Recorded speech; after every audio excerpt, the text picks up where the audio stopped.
Hey, welcome to the Dripping Stone Podcast, a podcast where two friends raise a glass, or four, and have a conversation. I'm Nick. I'm Kyle. Kyle, I say or four because we have a very special episode this week. Yeah, this is so exciting. Yeah. This episode is special because this week we're featuring Blind Barrels. What is Blind Barrels? Blind Barrels is a bespoke spirits tasting box, a double blind tasting box, if you will. Yeah, all craft distilleries. Mm-hmm. And it's a double blind experience where you're given 4 bottles about whiskeys or spirits that you don't know anything about them. You blind taste them, you rank them, and then you get to discover what you're drinking. Yeah. We do want to let you know that what we're doing is we're splitting our conversation and the tasting with Blind Barrels into a 2-part episode. There's just too much amazing stuff in both the conversation with Bobby and in the tasting to really pack it all into one episode. And we didn't want to create an episode that was 3 hours long.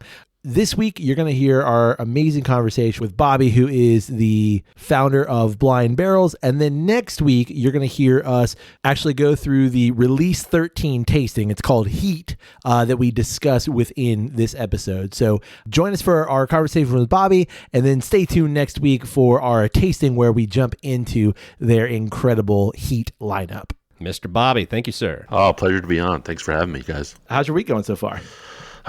We are in knee deep in getting our June lineup out, and we just got screwed over by Father's Day. Father's Day is coming up, and of course, Father's Day is on the 3rd Sunday of the month. Well, it's on the 15th. That's the earliest the 3rd Sunday could be, and I know we're going to get an influx of Father's Day orders, and so I'm always trying to get it out. Like, we've never been late with the shipment, but because Father's Day is early, I kind of need to get it out like 7.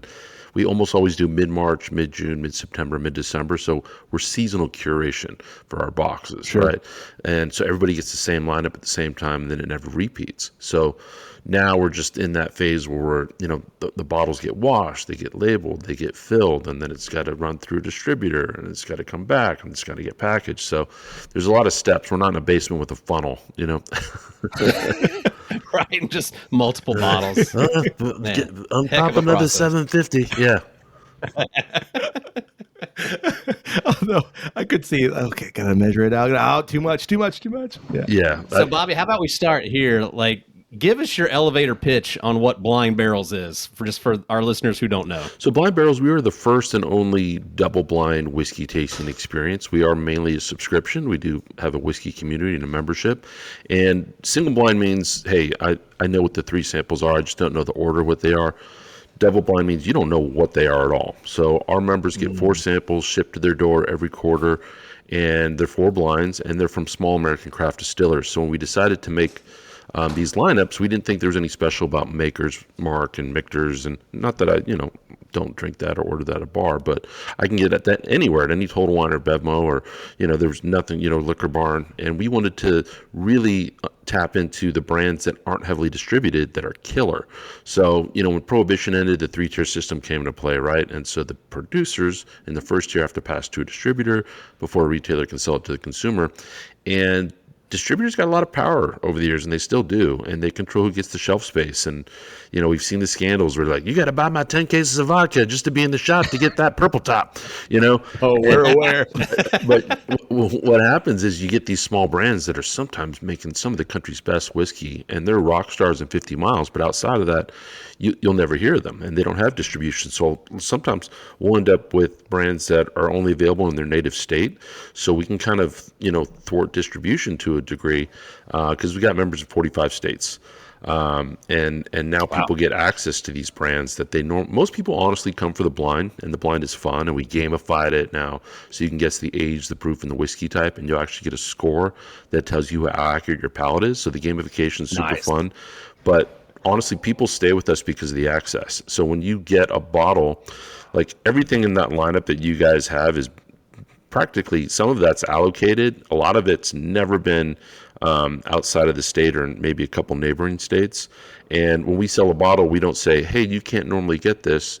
Well, you know what? This bottle is $60 at the distillery, so that's what we're going to sell it for. There's a cask strength bottle in there there's actually the lineup you have is called Heat, so everything in there's cask strength, in some cases barrel pick, some cases special releases. Sometimes we have to limit it to 1 bottle per person depending on how much of it we actually have. But we don't do this big upsell on the bottles. Like, we try to sell it for the same price, and oftentimes less than if you were at the distillery. Yeah, that's something I noticed. There are, as we all know, and in Dreppenstone listeners, and I'm sure a lot of your customers, there's several companies out there that are doing something very similar. But what I noticed going through your website and just kind of doing some research, you guys, unlike a lot of other companies, are not pricing these bottles so high, the ones that, if you want to buy after the tasting, that it just becomes like why would I do this? And it seems like, in terms of what you guys are doing, is it's highlighting those small craft distilleries in order to broaden the horizons of the whiskey connoisseur, the whiskey initiate, everyone surrounding that idea of just let's whiskey for all. Yeah, I always say, look, if you're buying a bottle and you're not supporting us, you're supporting the distillery. So I always say, I dare anyone, any of our members, Google that bottle and tell me, I bet you, I've never found anyone that can do it. Find a bottle for less than what we're selling it for. And then we do shipping discounts too. So if we have a flat shipping rate. So that doesn't mean the shipping costs that, but the shipping definitely costs more than that. Right. But at the end of the day, the margins for all of that you're supporting the distillery. And in some cases, the distributors, there's some good distributors out there. There's some smaller ones out there that we have relationships with. And some of the bigger ones we have love-hate relationships with, because, we could have a barrel pick and we're essentially selling hundreds of bottles for them, right? And they don't have to do anything. They just need to take their cut. And then they'll keep delivering like the wrong, not our pick. And it's so frustrating, right? Because it's out of my control to a certain level. And right. Yeah, sometimes when I'm talking to distributors, I feel like I'm talking to a guy that'll be in my backseat with like a piano wire and a tracksuit. Like, oh, don't worry, we're gonna take care of it. Or they sound like the guy that like raised Anakin Skywalker. Oh, we got to figure it out, though. And I'm like, all right. Not to xenophobe anybody, but Republic credits. Right. I think it's too, in our experience anyway, with distributors, is that it seems like for them, and I can't fault them, it's all about money. It's all about the bottom dollar. It's all about, I just care about moving this product. Obviously, that's their literal entire business. But then what that does is it kind of cuts out education. It cuts out access to really cool bottles, if that's all they care about. Where you run into, Bobby, what you just mentioned, where we're giving you product. It's not what you wanted, or maybe even what you ordered, but you got close product. Enough. Yeah. Oh, yeah. And look, like I said, there are some good distributors out there. Look, any other country doesn't have this system, okay? Somebody wants booze, they can get it right from the source. They don't even need a retailer. I get why some of these things exist, and some distributors are really good at getting brands expansion and getting exposure. But sometimes what they do is they'll take on these smaller brands so they don't have to compete against them, and then they don't sell it. Right, so they just gobble it up, and what happens is the FOB and all these costs of getting this freight of this shipment out there, which contractually falls under the distillery, and then they have to actually get it shipped back, and it crushes some of these smaller distilleries, and some of them can't recover from it. Yeah, we have a lot of friends in the Scotch and Irish whiskey realm, and that's something that they don't deal with on their side. And then when they're trying to break into the American market, it's just nearly impossible. Not only are you fighting against the huge bourbon market as a whole, but you're fighting against, we're just this small whiskey producer, small independent bottler, and how are we supposed to break into this? And so I can't imagine too, a craft distillery who you guys are supporting as a whole, trying to break into a market that is just rife with so many different brands. And craft, it's interesting, craft has gotten a better reputation in recent years. Fred Minnick used to, kind of crap on, craft all the time. And you can really see in the last few years, he's really started embracing and loving, not just discovering and promoting these brands. We have a partnership with Fred Minnick. We had Fred Minnick kit. We sold out. We're going to do another lineup with him probably later this year. But I'm not saying that everybody in craft, there's 3,000 brands that aren't on your store shelves, right? And right. Yeah, half of them aren't that great. Sometimes, there's nothing wrong with young or grain forward if it's really good, right? I've had some White Dog that's mind blowing, right? But, we kissed a lot of frogs is what I'll say. We don't choose brands, we choose whiskey. So my guys, my whiskey wizards, my spirits guys, as I like to call them, I set up blinds for them.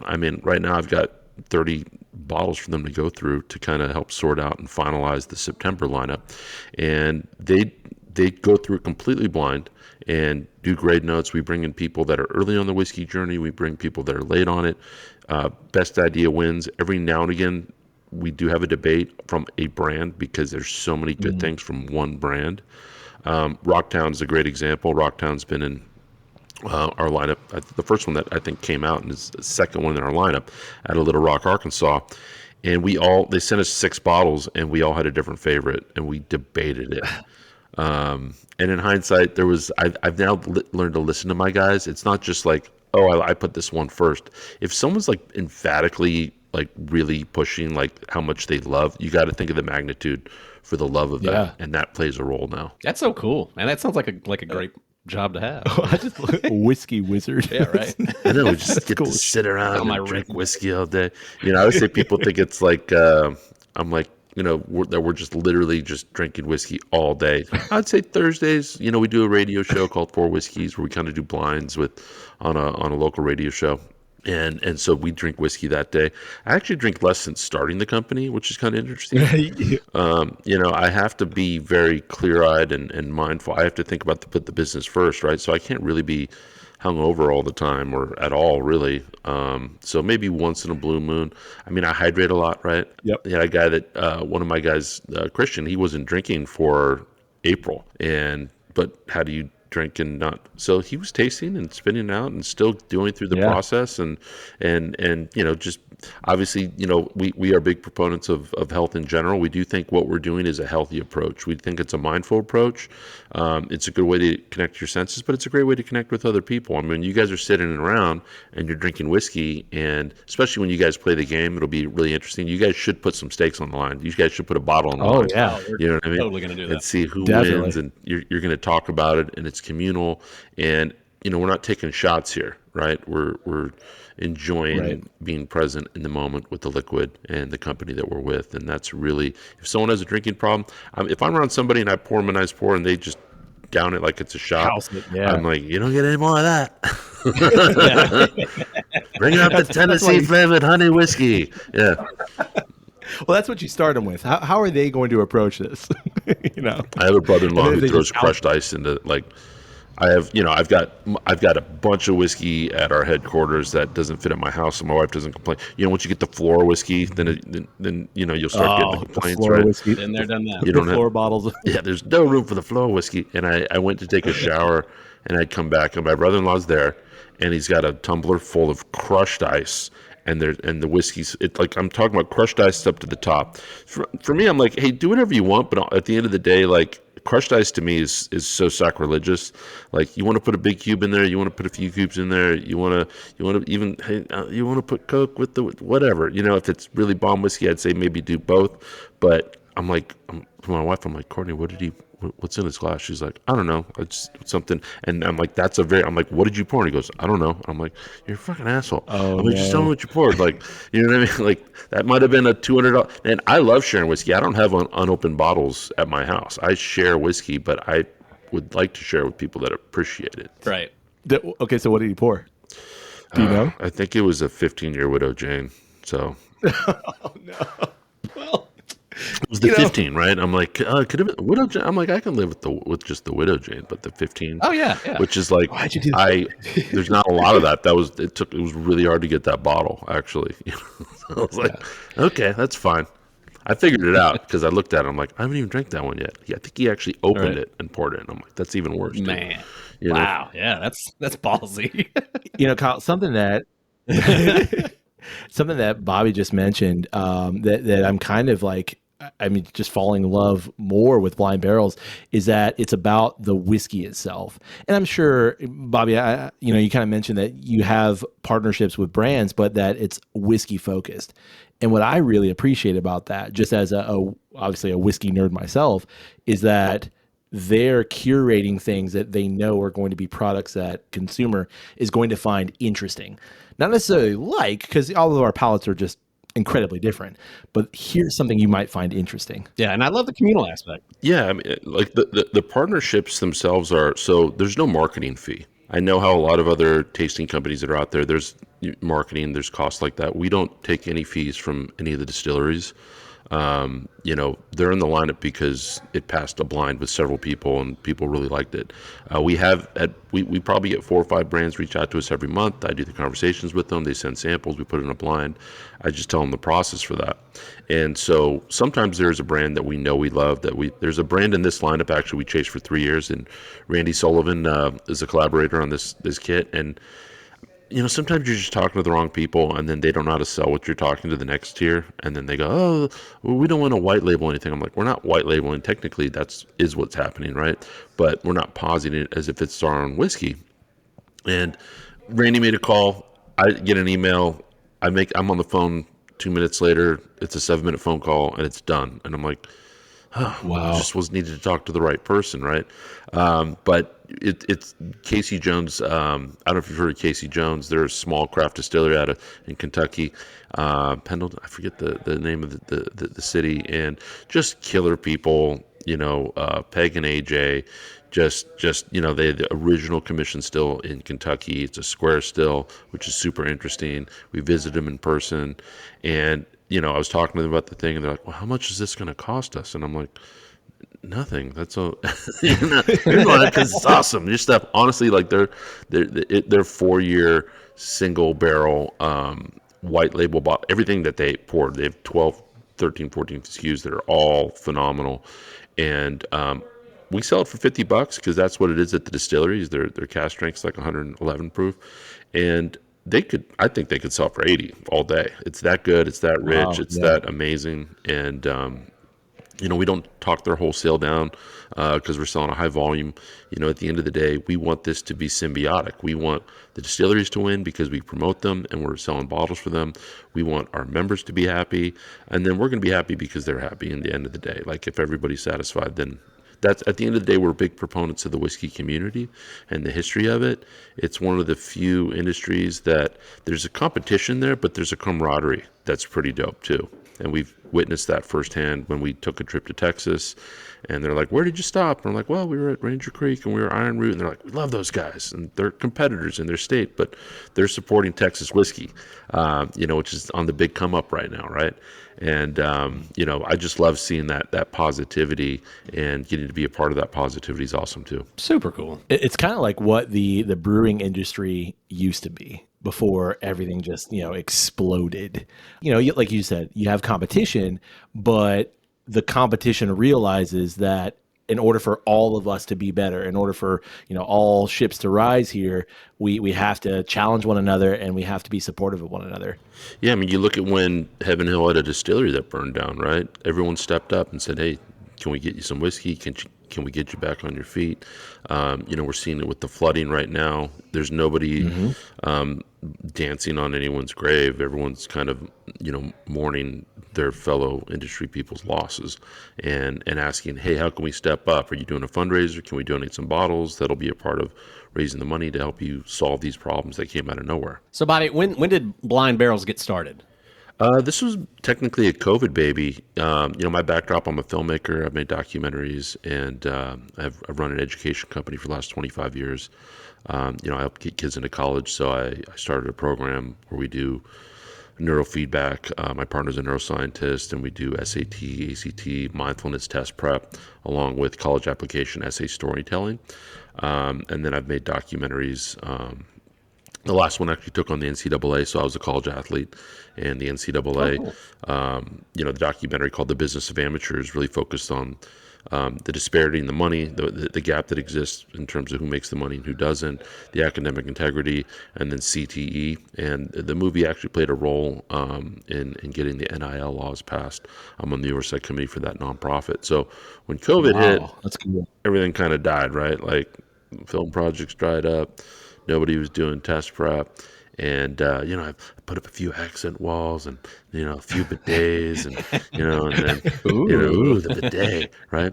And, there's no toilet paper. I'm like, I'm solving it with a bidet.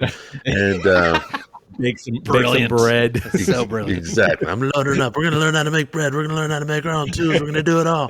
And then like month 3, a coworker where my wife works at, a financial analyst, was who I knew at some of the company events, but I wasn't like super solid with them. He said, "Hey, I'm doing some blinds.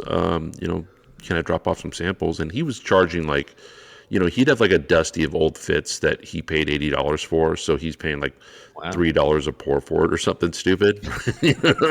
Like Man, it was like some bargain. $20 kit that had like 8 samples in it, and it had a whole card and a reveal and a process. And obviously that's not something you can do, but whatever, you're doing it amongst friends. You're redecanting it, I guess, is the loophole of what it is, right? And after the first one, I remember I called him afterwards. I'm like, dude, this feels like a business. And he went, yeah, okay.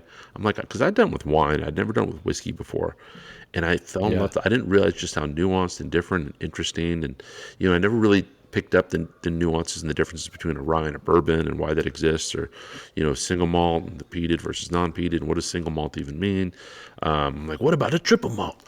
I didn't know what any of the stuff meant. And so I'm like, I'm going to figure it out. So I basically kept calling attorneys, ABC alcohol beverage control attorneys, and doing free hour-long consultations with them. So I did 17 of those. I just loophole. I'm telling you, this is one of the greatest life hacks ever. I've done this so many times where if you need an attorney, you can do an hour-long consultation for usually any field that they're in, whether it's contract law or whatever it is. Hopefully nobody's going through a divorce, but yeah, you can interview several of them and you get feedback from all of them, and then you can decide on, you don't just go in and start paying somebody. And I gleaned enough information. I came up with a way to do it. And that's how we raised the money. But then we came up with a better way to do it. And then we basically spent all of 2021 building all the key partnerships that we had to have to be 3-tier compliant. The liquor licenses, you have to get a location. You got to pass all this city, county, state, federal. There's all this. There's a lot of red tape. I quickly figured out there's a reason that nobody's done this before. Right. But I will say I've been lucky enough to have been an entrepreneur my whole life, and every time you make a film, it's like you're starting a new company. But I've been on the receiving end of the benefit of knowing what it's like to breathe life into something and to see that thing flourish and grow and stand the test of time. And the only time where you're creating a legacy like that is when you have a kid, right? And when your kid's really funny and you're proud of them, or and other people appreciate your kid. There's just this proud kind of moment, and so. Blind Barrels is this new baby that emerged that has grown, and we've expanded. Now we've got over 4,000 members, and we started with a couple hundred, and just we've built a loyal audience and a loyal community. And part of that, hey, if you contact the support email, you're going to get me. It's some guy that it's funny. Like every now and again, you get an angry email out of nowhere. And this happened last week where this guy he put in an old address, right? So it got shipped to an old address, and he's really angry. It's like, this is going to my address. I don't live in Georgia. And I'm like, well, I don't control what somebody puts in there. I didn't go in and change your address to some other, and the lady like called him when it arrived. She's like, what is it? She opened up his package, and he's each email he's sending me is just getting angrier and angrier and angrier. And now he's just like, I'm gonna write up a horrible review, and I'm gonna go over your social media. And so far, I've just been really polite via the email. Right. And so I just called the guy. And so first of all, I looked up his address, and I looked him up. I'm like, that's his parents' address. He used to live there in 2003. You know what I mean? So some autofill happened. You know what I mean? Like, so I kind of came in armed. I'm like, so hey guys, we don't have to get angry. I saw your email. It sounds like you're a veteran. We support veterans. Look, this wasn't our mistake, but we're going to make it right. We're going to support you as a veteran. And man, that guy felt so sorry. Felt like an asshole. And, you kind of throw the mirror at them and just let them know, like, hey, we're real people. And I also just don't like when there is some unresolved conflict, even just one person out of 4,000, it'll bother me for like days. Where I'm just kind of sitting there. And so I just like to nip it in the bud, give them a call, let them know, hey, we care. I'll jump on the phone. I don't care. I got 10 minutes. Let's do it. But I think that, I think our members, and when they jump on, we do 2 lives every quarter. So when, everyone will get an invite, and we'll have like 150 people on 2 different Zoom lives. and we'll taste with everybody, and we'll get tasting notes, and we'll highlight new members, and we'll talk, and we'll make jokes, and we have a lot of fun with it. And we give away bottles, and we give away coffee. We do all sorts of fun stuff, and it's fun to just kind of see how that grows and grows and grows. And once again, that the community part of it. I discovered a whiskey community through that tasting, and now we're building one. And it's a lot of fun to just kind of see the loyalty and the friendships that have been developed. Incredible. That's so cool. And what I'm struck by what you just said, Bobby, is that the creative aspect of it. I mean, yes, you can easily look at this product and just look at, the packaging and look at how it's, by the way, everything's perfect. Like I love the box. I love the packaging. I love the design. And it's easy to look at that, as many consumers will, and they'll just go like, wow, yeah, this thing looks cool.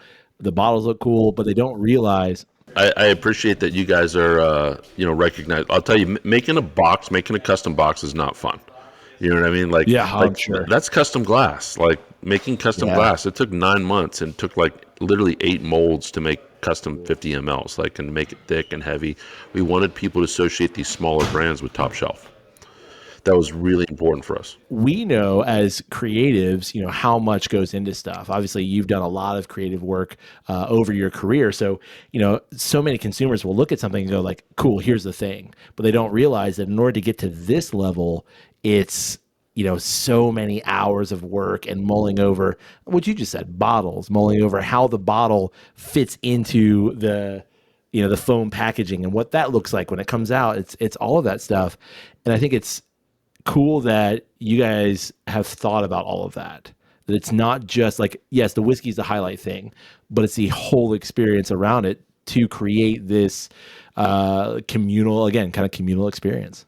Yeah, even just like enclosures when you're making bottles, just the caps that go on the bottles, it's nuts. Just how do you get this thing? You got to build the bottle around the cap. You got the neck finish, the tamper evident. Are you doing a machine capper? There's space for the finger to pull out of the foam. What kind of foam are you using? What are the dimensions of the box? What about the thing that you're shipping it in? What about the labels themselves? What kind of paper are you using? What are the size of the labels? What's the applicator? How is it left out? Like, there's all these weird little things that, I've been in the service-based industry and I've made documentaries. And so all those different things, I'm familiar with that. I've never made a physical product before. What the one thing that I did when I was raising money, because this was a completely bootstrapped seed operation where, my neighbor across the street, my sister, my best friend, my dad, I'm the biggest cash investor. And we didn't really invest a lot of money because it was super risky. The first thing that I did was create the branding, and I'm a marketing guy at heart. So like when I'm trying to raise money for a documentary, I always make the movie poster, or I make a sizzle reel, right?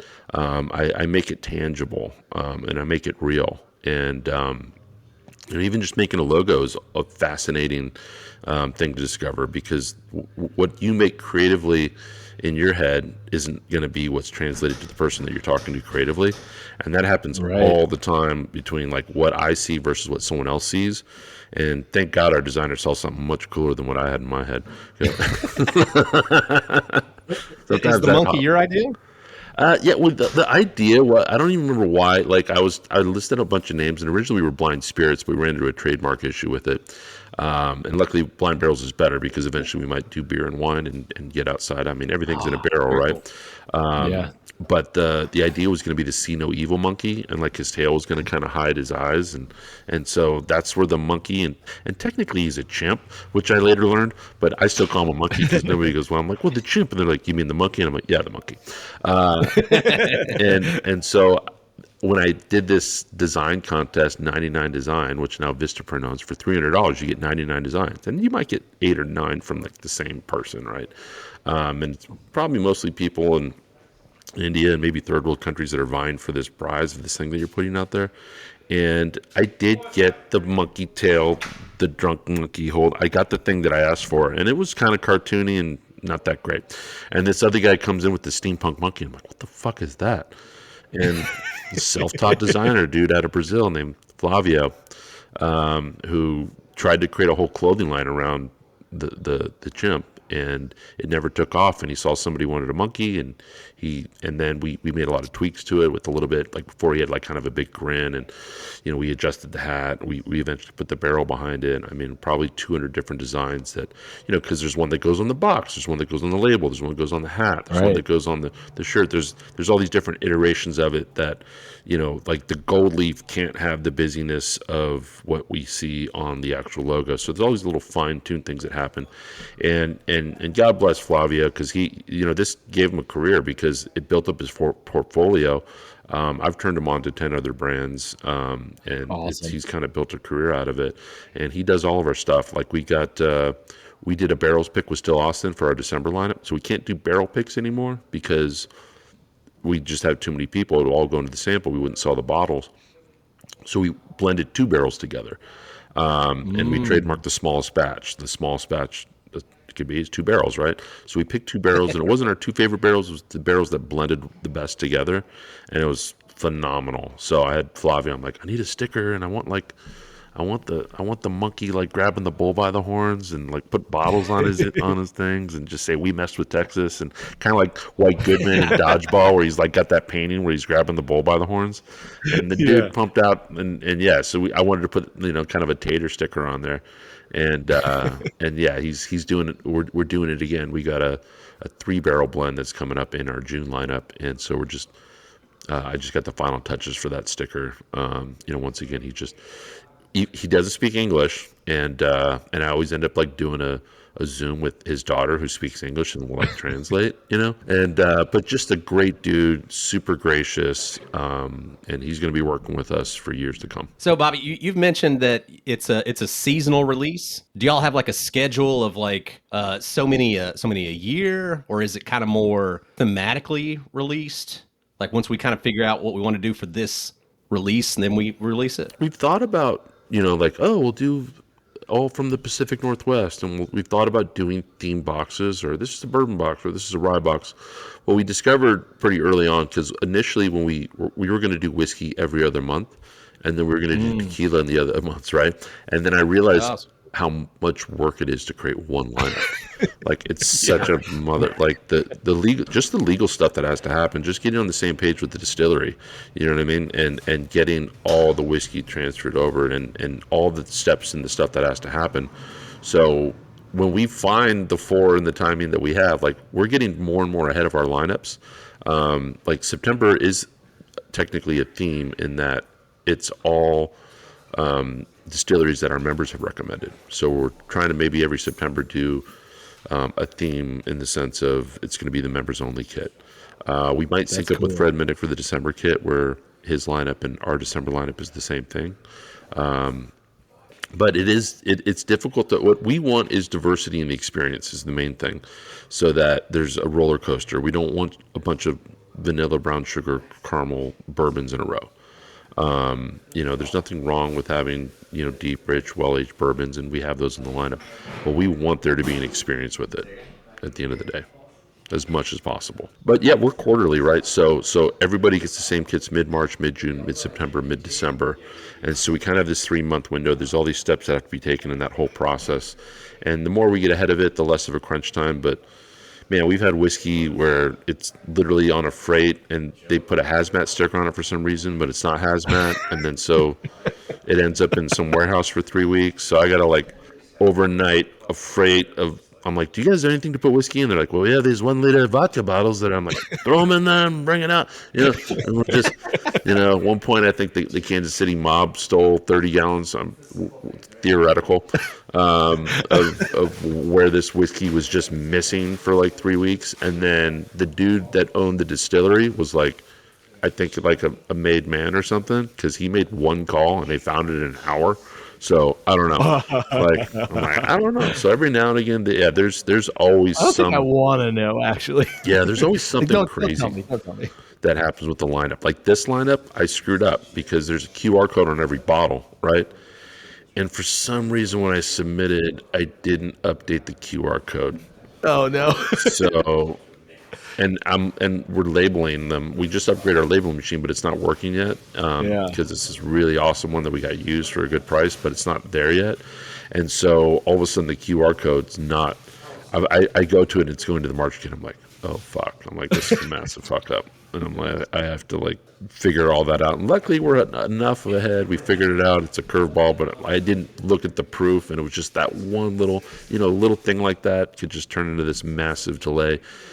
But that's why you always get to it as early as you can. So, any of these curveballs that happen. So you guys are, in that case, I'm hearing like, 6 months out from each release is kind of where or is it even longer than that? Like where your thoughts are in terms of you're working on it? We used to be 9 months, but then we did a partnership with the Bourbon Junkies, and it took them so long to decide the lineup that it was like right up against the wire. Oh. And damn it, Dan and Sean. And they picked all bangers, and it was great. But then that literally had us staggered, and we were like 3 months out, like for every lineup. And now we're getting 6 months ahead, and ideally we want to be about somewhere in that 5 to 7 month ahead window. Yeah, just because your buffer. Yeah. Well, sometimes we've had distilleries. I always have I always have 4 lined up, and then I have one kind of in a holding tank, is that just in case something happens to the distilleries that are committed. Because we had somebody drop out 3 weeks before a lineup once, and it was not cool that happened and how that happened, and and they're like, well, what about the next one? I'm like, I don't want you in the lineup ever now for just doing that. It's like they weren't respecting it at all, and it was unfortunate that happened. I mean, obviously things happen, but if it's like one of those like we just you guys were put on the back burner, that's not good. It was a co-owner that was super irresponsible, and we saw it. I saw that there was a potential problem with it. Yeah. And it's funny because the head distiller was why we were in. I'm not going to name any of it. I don't want to throw anybody under the bus, but that distiller left and started his own thing, and that was one of the straws that broke the camel's back for that. Ugh. But it was just, that wasn't fun, because then what happened is when we had to move somebody from June to March, well, that person wasn't set up to sell bottles in California, and they needed a distributor there. And that's sometimes like a 7-week process, and or it gets delayed, or you were 30 cents short, so they don't process it, and they don't tell you that. And so everybody ordered, like we had like 200 bottles ordered, and we couldn't ship those out for another 6 weeks. So it's like how this one little thing, this little flap of a butterfly wing, can turn into this other big massive problem. Do you feel like at this point, are you starting to get a little bit more like name recognition so that it makes that kind of process of navigating distilleries and things a bit easier, or is it still too early in the process? Yeah. I mean, I think it gets better every time. Yeah, we do have a lot of saturation where brands find us, or when we talk to them, they've heard of us, which is great. The partnership with Fred Minnick, I think, added a lot of clout to that, and just the prestige of what we're trying to do. And yeah, most brands get it. Very few don't understand the process, how it works. We make it really easy on them for sure. And it's just the communication, like, we have these templates that, because there's a deck that explains it, but then I'll have the meeting with them, and then I'll really have a follow-up that explains these are the steps and these are the responsibilities. And there's not a lot that the distillery has to do, luckily. But we need to have that expectations. We need to put that out there. I need to get the reciprocation that they're on the same page with us. And so it usually doesn't take that much energy to do that now. So we don't run into these problems that often. And yeah, everybody's excited. I mean, we've had now coming up, our 14th release, so 56 brands, right? Technically 55 because Rocktown was in it twice. And we have great relationships with all of them. And we're working on a restaurant model right now. We're looking to expand into hotels and luxury boxes. So we're expanding, and eventually we want to get into tequila. We are going to add a Scotch, rum, and gin kit, but not subscription. But just so could we do a Scotch subscription? We could. But I think whiskey and tequila will be our subscriptions, and then we'll probably every year we'll do a different release for those other SKUs. Yeah, I was just gonna say that, like, you guys have such a kind of a bread and butter thing with bourbon American whiskey as a whole, but you could very easily throw in some independent bottlers. I mean, we have good relationships with independent bottlers that were like, we just want to get stuff out there. These other distilleries have made this, or they've done this, that, and the other to it, and we've aged it in. We've taken a Bushmills distillate, and then we aged it in a Madeira cask for 6 months, and we just want ultimately people to try it. So that excites me too, and excites me of like how much potential is there for Blind Barrels as a whole, just continuing down that path of growth. That's so cool. We're going to get them data now, too. So part of the game, you'll see it. Right now, the game that you guys are going to play, the rating system is optional. I mean, I'll tell you, building an app, that's a whole other thing. I've never built an app before. It took 9 months. I mean, it's a fucking nightmare. I'm just throwing that out there. It was not fun the whole way through to get this thing. That's why the without Jumping Stone app doesn't exist, because it's a nightmare. So now we're going to make it so it's required to rate the spirit. Yeah. And so we're going to be able to get the distillery's data on who's liking their product where. Yeah, and then you aggregate from your members too of, is this, does what our team is doing, does it match what our consumers are doing and what they like too? That's cool. Exactly. I mean, sometimes it's funny, you'll get something in there that's polarizing, that it's either, oh my God, this is like, there's 4 people in the room that say this is the best whiskey you've ever had. And then there's 2 in the room that'd be like, I can't stand this whiskey. We can't please everybody. If I got 20 people in a room, 3 will say A is their favorite. Same will be true for B, C, and D. Yeah. And then, so there will be somebody that hates A, and there'll be somebody that hates B. And sometimes, like, there's a whiskey, I'm like, I don't know how anyone could hate this whiskey, and somebody will. Like, we had the Doc Holliday. You've probably seen the Doc Holliday bottles. Well, we got the Lost Barrel. They sourced, it wasn't MGP or Dickel. They sourced, it's the Lost Barrels of Whiskey Outlaw. It's literally this guy, Carlos Lavelle. They were moonshiners for 150 years. And, I mean, they found these barrels in Texas, and it was never meant to be well-aged. And maybe the richest, my guys, when I put it in a blind, they thought it was William LaRue Weller. Like, they were like, what the fuck are you fucking with this bottle? Like, it was so good. We sold it out of existence. I think there's 2 barrels they got that they're taking to 12-year that I think we've got it earmarked for us, that we're not going to put it in a lineup. We're just going to sell it. We found this massive audience, but that was a bottle they normally sold for 200 that I think our members got for like 120. Wow. Secondary right now, because those 10-year of the Carlos Lavelle whiskey, they go for $500-$600 now. Wow. So it's kind of cool where it's kind of built up this following. So cool. You know what? I'm so excited to get into this. Yeah, me too. Man. I'm like itching to like start this now. I want to know who won. That's all I want to know. I want to know what was the bottle. I want to know who won. And look, you don't have to get the proof on the nose. If you get close, you'll get points. And it's not like, if you get 55%, like, in terms of your points out of the total points, that's actually pretty good, right? It's if you're like below 30 is where you're getting like, like you couldn't tell it was a bourbon, you couldn't tell it was rye or whatever it was, because that's either you're right or you're wrong. But I mean, the proof one, you do have a little bit of a hint because it's heat, right? So obviously there's a high proof element to this particular kit. I mean, and this is all bangers, but you know what? You'll get somebody that's like, the whiskey was a little high proof, and I'm like, you can proof it down. You can like put an ice cube in it. Yeah, just put a little splash. It'll be fine. Like the high proof is meant to like, to proof it to your liking, not to. Correct. There you go. Oh, let's see how tough we are. Although I like to try it hot. Try it hot. Well, that's what we do, and so many listeners, they'll write in, they'll say like, you guys recommended this, blah, blah, blah, and it was just too much. I'm like, of course it's too much. Proof it down. First of all, I think try it how it's meant to be tried. If it's 130 proof, it's gonna be hot, and that's okay. Try it, and then go, you know what? Let me put a couple drops. Let me proof that down a little bit and see what you get out of it. And you might need a little bit more, and that's fine. We had a 150, 126 here that was honestly tasted like 110, and it was so dangerous because you'd be drinking, all of a sudden it's like God's pulling on my cheeks right now. Like, what's happening? Like, oh, it's 151 proof, and it did not taste that hot at all. Yeah. So there's a hazmat in your lineup actually that you guys have right there.